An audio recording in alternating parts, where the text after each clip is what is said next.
നമ്മുടെ റെഡ് ലേഡിയിൽ ഒരു പപ്പായ മൂത്തിട്ടുണ്ട്. അപ്പോൾ അതൊക്കെ പറിച്ചിട്ട് നമുക്കൊരു മെഴുക്കുവരട്ടി ഉണ്ടാക്കാം. ചെറുതായതുകൊണ്ട് ഒരു ഇച്ചിരി കാണുള്ളൂ. അപ്പോൾ ഒരെണ്ണം പറിച്ചെടുത്തു. ആദ്യം വിചാരിച്ചത് പഴുത്തിട്ട് പറിക്കാമെന്നാണ്.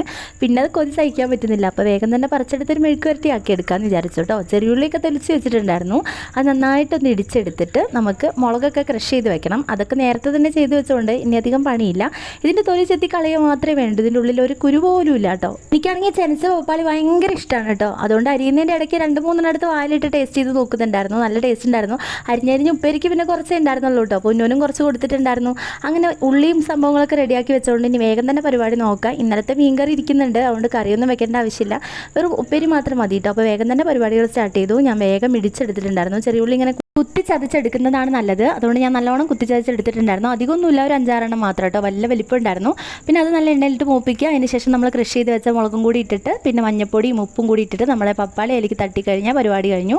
ഉപ്പ് മഞ്ഞപ്പൊടി ഇടാൻ മറക്കരുത്. പിന്നെ അടച്ച് വെച്ച് വേവിക്കുക. ഒരു തുള്ളി വെള്ളം പോലും വേണ്ട കേട്ടോ. നല്ല മണം വരുന്നുണ്ട്. അപ്പോൾ ഇതാ തുറന്നെടുക്കുമ്പോൾ നല്ല ടേസ്റ്റുള്ള നല്ല അടിപൊളി നമ്മുടെ പപ്പായ മെഴുക്കുവരട്ടി റെഡി ആയിട്ടുണ്ട് കേട്ടോ. പിന്നെ അതിൻ്റെ കൂടെ കഴിക്കാനായിട്ട് ഞാൻ മധുരക്കിഴങ്ങാണ് എടുത്തത്. മധുരക്കിഴങ്ങും പിന്നെ പപ്പായ മെഴുക്കുവരട്ടി മീൻകറിയും ഒക്കെ കൂട്ടി നല്ലോണം കഴിച്ചു കേട്ടോ. കണ്ണപ്പൻ ഇങ്ങനത്തെ സാധനമൊന്നും കഴിക്കാത്തതാണ്. വീഡിയോ എടുക്കുന്നതുകൊണ്ട് എന്താണെന്നറിയില്ല. എൻ്റെ തന്നെ 2 വായ വാങ്ങി കഴിച്ചിട്ടുണ്ടായിരുന്നു. അങ്ങനെ നന്നായിട്ട് കഴിച്ച് ഞങ്ങൾ ടേസ്റ്റ് ഉണ്ടായിരുന്നു കേട്ടോ. അടിപൊളിയായിട്ടുണ്ടായിരുന്നു.